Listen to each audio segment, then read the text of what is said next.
A fé que Cristo louva. Mensagem por Alexander McLaren. O centurião respondeu e disse: Senhor, eu não sou digno de que entres em minha casa, mas dize somente uma palavra e o meu servo será curado. Pois eu sou homem sujeito à autoridade, tenho soldados às minhas ordens, e digo a este vai, e ele vai, e a outro vem, e ele vem, e ao meu servo faze isto, e ele o faz. Mateus 8, versículos 8 e 9. Este milagre da cura do servo do centurião é o segundo da grande série que Mateus nos dá. Talvez não seja acidental que tanto o primeiro quanto o segundo milagres em sua coleção apontem a relação de Nosso Senhor com os rejeitados de Israel. O primeiro deles lida com o leproso, o segundo com a oração de um pagão. E assim ambos contribuem para o grande propósito do Evangelho de Mateus, o de trazer à tona a natureza do reino e a glória do rei. Meu objetivo agora é lidar com todo o incidente do qual li a parte mais importante. Temos na história três coisas: o homem e sua fé, o elogio de Cristo à fé e a declaração de seu lugar em seu reino, e a resposta à fé. Olhe então para essas três em sucessão. Primeiro, consideremos primeiramente o homem e sua fé. Ele era um pagão e gentil. Herodes, que então governava a Galileia, tinha um pequeno exército comandado por romanos, dos quais provavelmente este centurião era um. O comandante, talvez, de alguma pequena guarnição de 100 homens, a 60ª parte de uma legião que estava estacionada em Cafarnaum. Consideremos primeiramente o homem e sua fé. Ele era um pagão e gentil. Herodes, que então governava a Galileia, tinha um pequeno exército comandado por romanos, dos quais provavelmente este centurião era um.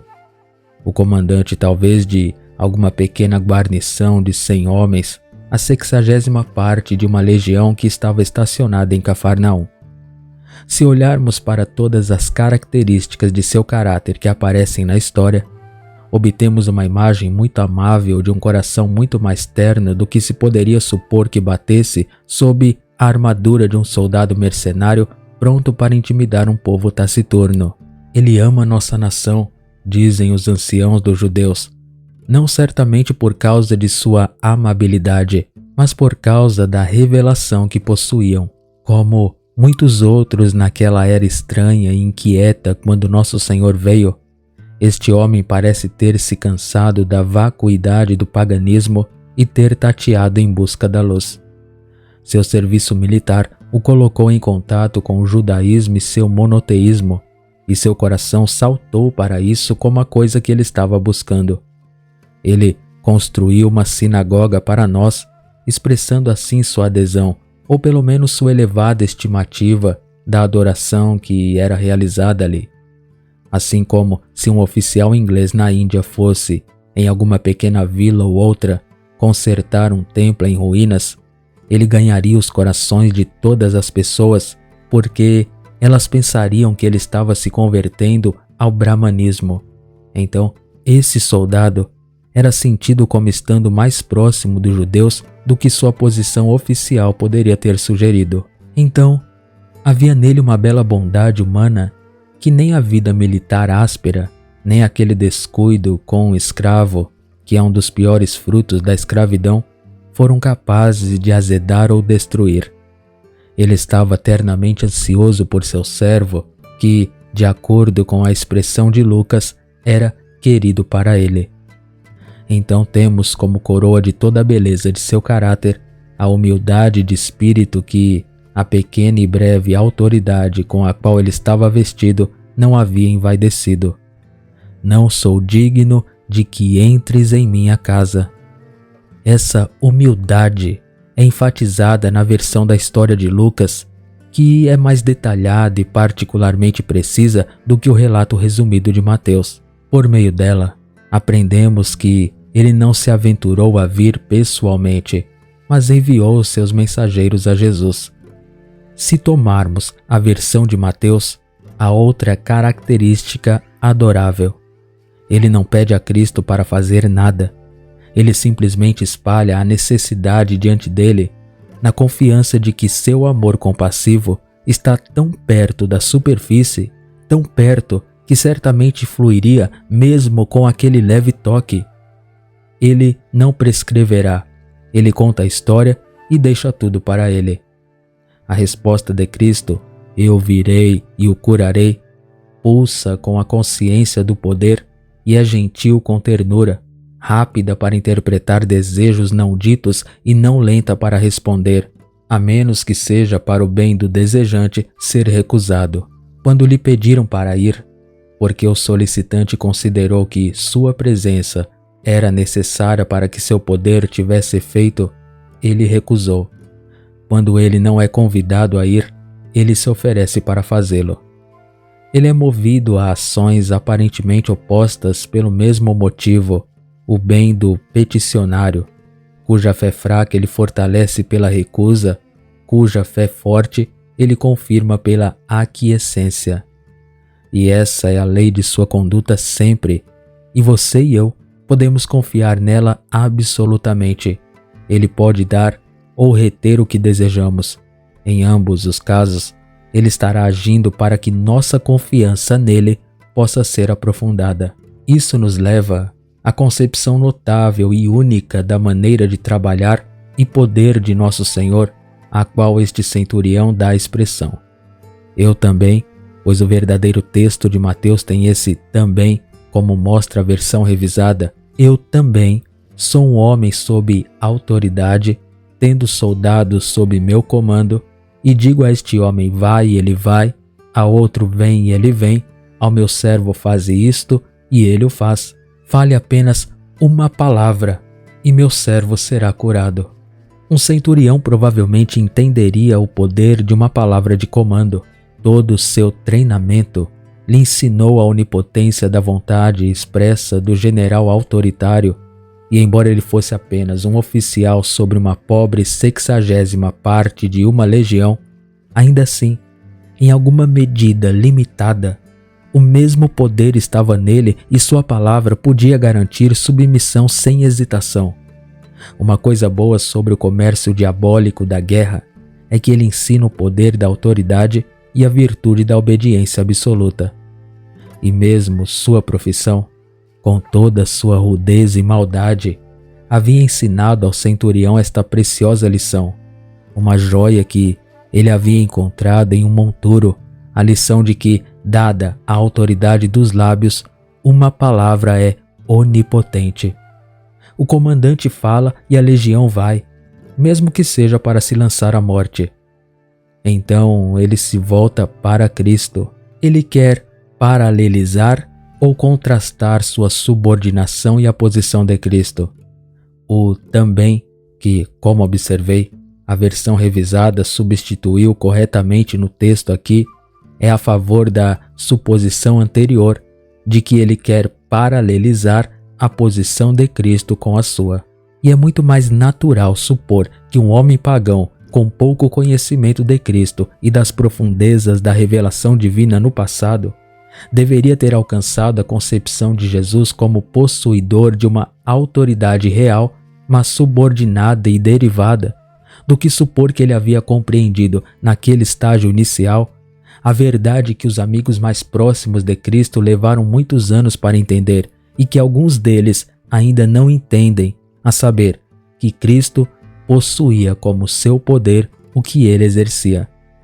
Mas se tomarmos esse ponto de vista e considerarmos que a concepção do centurião cai abaixo do elevado ideal cristão do poder de Cristo no universo, como nos é apresentado no Novo Testamento, mesmo assim, suas palavras apresentam uma verdade, pois, se cremos, por um lado, na divindade de nosso Senhor e Salvador, também cremos que o Filho está sujeito ao Pai e ouvimos suas próprias palavras quando ele diz: todo poder me é dado no céu e na terra. De modo que qualquer diferença que possa haver entre sua relação com o poder que ele exerce e a de um profeta ou milagreiro que deriva seu poder dele, isso é verdade que o poder de Cristo também é um poder dado a ele. Mas O outro lado é um que desejo enfatizar em poucas palavras, a saber, que a concepção do centurião fica aquém da verdade na medida em que, se cremos no testemunho de Cristo sobre si mesmo, devemos crer que o poder que agiu por meio de sua palavra habitou nele em uma relação completamente diferente com sua pessoa daquela que um poder análogo pode ter habitado em qualquer outro homem. Ele falou e foi feito, ele ordenou e tudo permaneceu firme. Doenças fugiram com sua palavra. Pelo sopro de sua boca ele matou esses inimigos dos homens. Ele repreendeu a tempestade, e o uivo do vento e o bater das ondas eram menos altos do que sua voz calma. Ele lançou uma palavra nas profundezas da sepultura, estranhamente falando e ainda mais estranhamente ouvida pelo ouvido frio e opaco da morte. E Lázaro, ofuscado, tropeça para fora na luz. Quem é este que comanda as ondas, os mares e as doenças, e elas o obedecem? Meu irmão, oro para que você e eu, nestes dias de hesitação, quando muitas verdades são obscurecidas pela dúvida, possamos responder com total assentimento e consentimento de entendimento e coração. Isto é Deus manifestado em carne. E lembre-se de que essa prerrogativa de lidar com a natureza física pela mera apresentação de sua palavra não é apenas uma doutrina do cristianismo, mas que mais e mais investigação física está chegando à unificação de todas as forças em uma e à resolução dessa uma na força de uma vontade, e que toda essa vontade, como o esquema cristão nos ensina, está alojada em Jesus Cristo. Seu lábio fala e é poder. Ele se move na natureza, na providência, na história, na graça. Por quê? Porque nele habita agora na forma de um homem, aquela mesma palavra eterna que estava com o Pai e por quem todas as coisas foram feitas. O centurião se curva diante do comandante e o Cristo diz, como capitão do exército do Senhor, agora venho.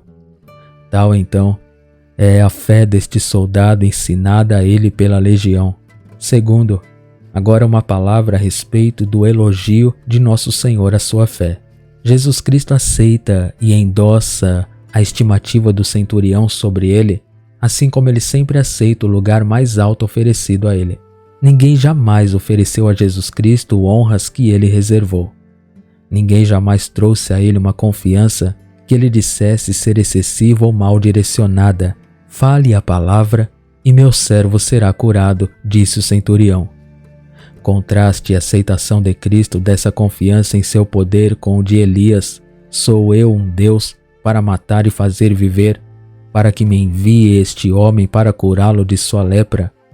Ou contraste com o de Pedro, porque olhais tão intensamente para nós, como se por nosso próprio poder ou santidade tivéssemos feito este homem andar.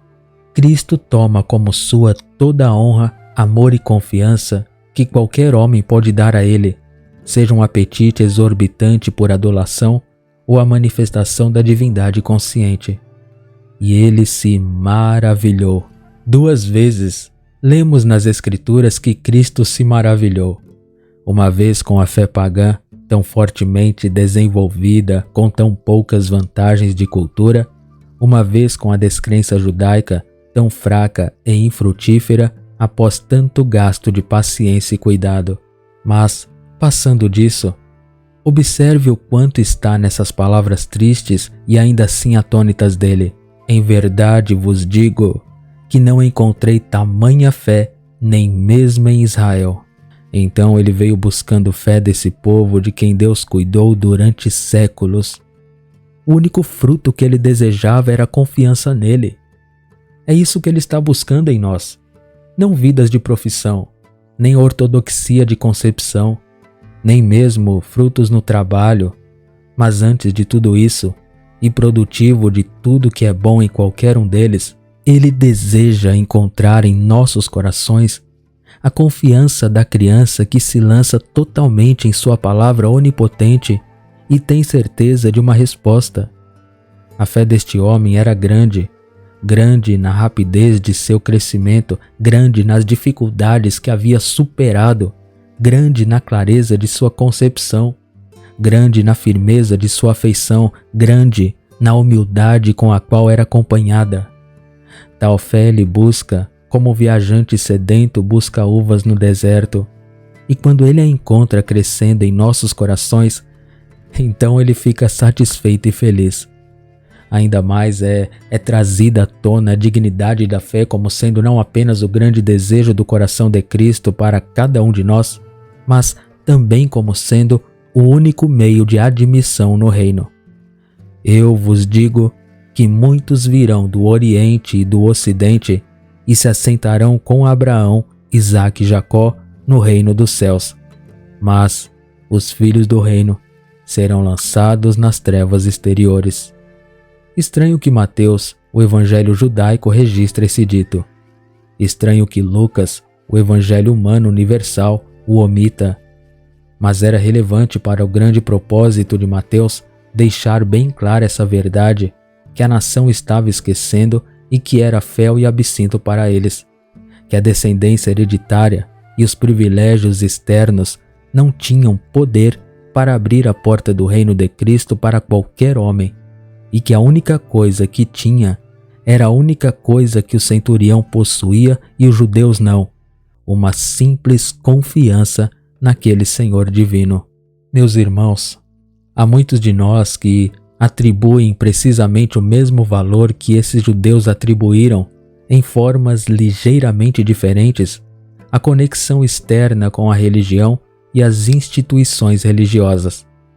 O que embota as palavras mais duras que vêm dos púlpitos e as impede de chegar aos corações e consciências é justamente aquele velho e pestilento erro judaico que, como os homens sempre tiveram uma espécie de domínio externo sobre o reino, portanto, eles não precisam do ensino que os publicanos e as prostitutas querem. Meu caro amigo, nada prende um homem a Cristo a não ser a confiança. Nada abre as portas do seu reino, seja aqui na terra ou além, a não ser a confiança nele. E embora você estivesse mergulhado até as sobrancelhas em privilégios religiosos e em posição elevada em sua igreja, isso não valeria de nada. O reino de Cristo é um reino no qual a fé e somente a fé admite um homem. Portanto, dos cantos mais distantes do mundo, a triste presciência de Cristo viu os gentios se aglomerando e os judeus que confiavam em coisas externas expulsos. Não preciso me deter nas duas metades do quadro aqui, o brilho radiante de uma, a escuridão trágica da outra. A festa expressa abundância, alegria, descanso, companheirismo. Eles virão, diz Cristo. Então ele está lá, e sentado à cabeceira da mesa, e as boas-vindas do Mestre fazem a festa. Por outro lado, o que está fora do salão de banquetes é escuro. Essa escuridão é apenas a visibilidade da natureza dos homens. O inferno sai de um homem antes de cercá-lo. Eles eram outrora escuridão e agora estão na escuridão. Não digo mais nada sobre isso, não ouso, mas peço que você se lembre de que os lábios que disseram isso falaram que ele sabia. E tome cuidado para que, especulando e argumentando, e às vezes brigando sobre a natureza e a duração da retribuição futura, não percamos nosso senso do horror e da certeza do fato. Terceiro, então uma palavra final sobre a resposta que a fé traz. Vai, assim como creste, assim te seja feito. Ele cura à distância e molda seu presente pelo desejo do homem. A forma do vaso que é mergulhado no mar determina a quantidade e o formato da água que é retirada. Há uma grande verdade nisso sobre a qual não vou me estender agora. A medida da minha fé é a medida da minha posse de Cristo. Ele coloca a chave do tesouro em nossas mãos e diz: entre e pegue o quanto quiser. E alguns de nós saem com meio centavo como tudo que queremos levar. Vocês estão morrendo de fome, enquanto estão sentados em um celeiro transbordando de fatura. Suponha que uma proclamação fosse feita: será dado ouro a qualquer um que queira vir, que traga uma bolsa e ela será cheia. Quão grande seria a bolsa que você levaria? Um saco, eu acho. Cristo diz isso a você, e você traz uma coisa minúscula como a que eles guardam, os soberanos, que mal cabe um centavo, com uma garganta tão estreita que é fornecida e tão pequena sua acomodação interna. Vocês não têm porque não pedem. Abre bem a boca e eu a encherei. Amém.